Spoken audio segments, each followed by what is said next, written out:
Welcome to our training, Review Fees You've Paid. At Amazon, we calculate certain selling and FBA fees individually. This helps reflect the range of products sold and the different ways sellers use various services and programs. If you'd like to review and better understand fees that you've paid, we offer several tools. 2 of these tools let you see a snapshot of fees paid on a product over a settlement period or on a specific transaction. 2 others are reports you can use to understand fees across your FBA inventory. Let's review how each of these tools works. If you'd like a snapshot of fees paid for a settlement period, you can use the statement view of your payment dashboard in Seller Central. To access this tool, hover over Payments in the main menu, then click Payments in the sub-menu. The statement view summarizes your payment information, including your total balance, available funds, and recent payouts. It also provides a graph that breaks down your total balance. You'll see sales and other debit information in green and expenses and other credit information in red. Use the drop-down menu at the top to choose a settlement period. Then look for fee summaries in your expenses. Amazon fees include product referral fees, FBA fulfillment fees, professional selling account fees if applicable, and chargebacks for shipping. FBA fees include storage and removal order fees. Cost of advertising summarizes charges for your Amazon advertising account if applicable. And other includes miscellaneous charges like voucher redemption fees. To get a more detailed snapshot of fees you've paid for one or more settlement periods, select Transaction View at the top of your payment dashboard. Use the filters or search bar at the top to locate specific transactions. A transaction can be an order, a refund, or an Amazon-initiated charge or credit.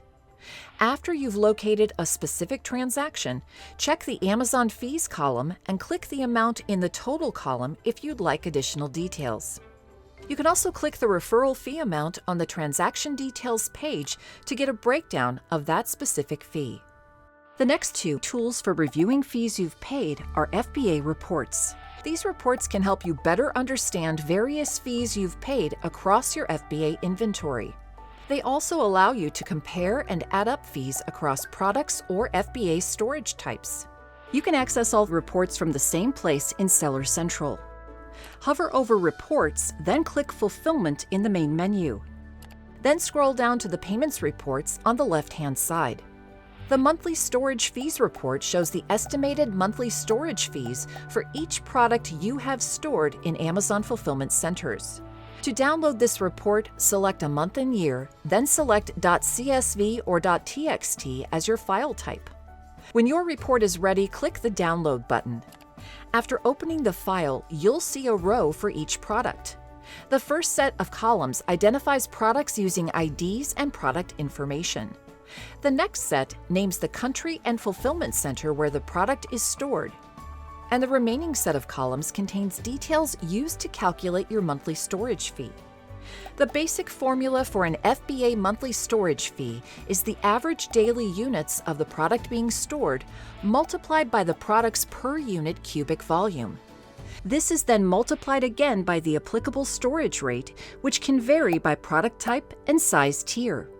You can use columns in the monthly storage fees report to review the components of this formula for each one of your FBA products. The next report, Long-Term Storage Fee Charges, provides itemized details for your most recent long-term storage fees. This allows you to identify which of your products in Amazon Fulfillment Centers were charged a long-term storage fee on the 15th of each month and to review the amounts charged. To view the report online, select a month and year, then click the Generate Report button. To download a report, select a month and year, then select .csv or .txt as your file type. When your report is ready, click the Download button. After opening the file, you'll see a row for each product. Like in the monthly storage fees report, the first set of columns identifies products using IDs and product information. The next set contains your monthly long-term storage fee charges for a product, along with details used to calculate it. And the final set of columns names the fulfillment center where the product is stored. The rate for long-term storage is based on the per unit cubic volume of the product or the number of sellable units stored, whichever is greater. You can use columns in the long-term storage fee charges report to review the components of the fee rate for each one of your FBA products.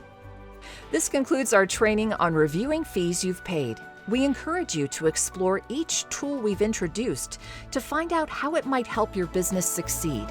Thank you, and happy selling in the Amazon store.